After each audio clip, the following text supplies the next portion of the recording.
Hello everybody and welcome back to Screen Stars. Absolver's been out for a number of weeks now and I've been playing it on and off fairly frequently since its release, and I thought it would be about time if I put a review up of this game. Now this is a game that I was quite eagerly anticipating. I thought it was a clever, intriguing idea, like an online fighting game, but not a beat 'em up in the style of Tekken and Street Fighter and things like that. A more cerebral, more intellectual, more tactical approach to a fighting game. So I thought the game looked very interesting. I thought the styling of it looked very interesting. So I got my copy when it was released, the date it was released, downloaded it, and I was pleased to see that the price of the game wasn't full price. I mean, there's one thing I will say straight off the bat is this game isn't deserving of a full price tag, and I think I paid for this. I think it was something like $22.99 because I got a small discount on my PlayStation account for it, but I think the full price version of this game is something like $24.99, and I think that's about right for this game. And that's not to say that this is a bad game, I just don't think it's worthy of a full price. So what do you get in this game? Well, pretty much what you expect. It is a very tactical fighting game. And it is described as being in an open world, but I would describe it more of like open world hubs. But it's kind of a pointless open world because there's nothing really to do in the open world other than find opponents to fight and find like treasure, or it's not really treasure, it's like new masks or new items of clothing for your character. So what you tend to find yourself doing with this game is wandering around, sometimes aimlessly, not having a clue what you're doing or where you're going because there's no mini map, and sometimes going around in circles.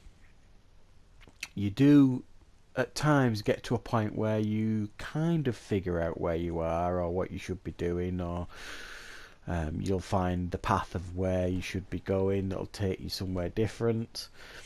But I think this game would certainly benefit from like a waypoint system, or a map where you could click waypoints to get to.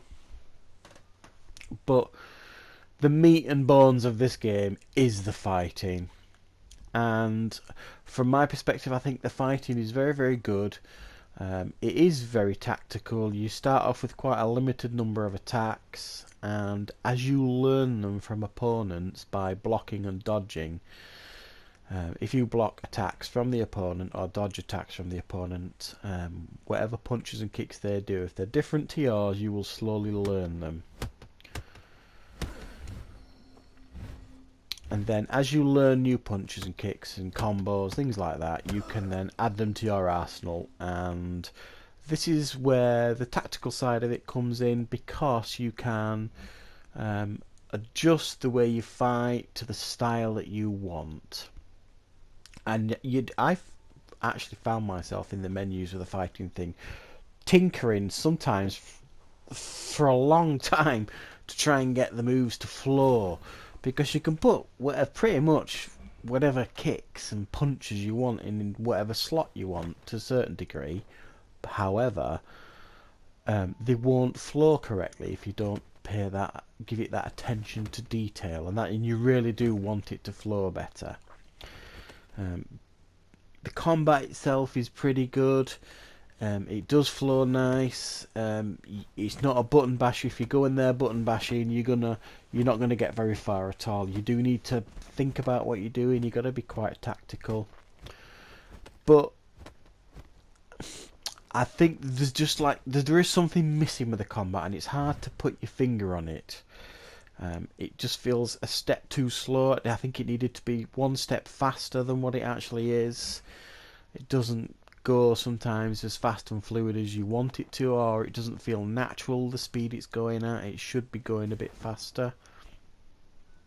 What lets the combat down sometimes is when it's one-on-one with an opponent, it feels really good, and this is when this game is at its best, when you're fighting an opponent one-on-one.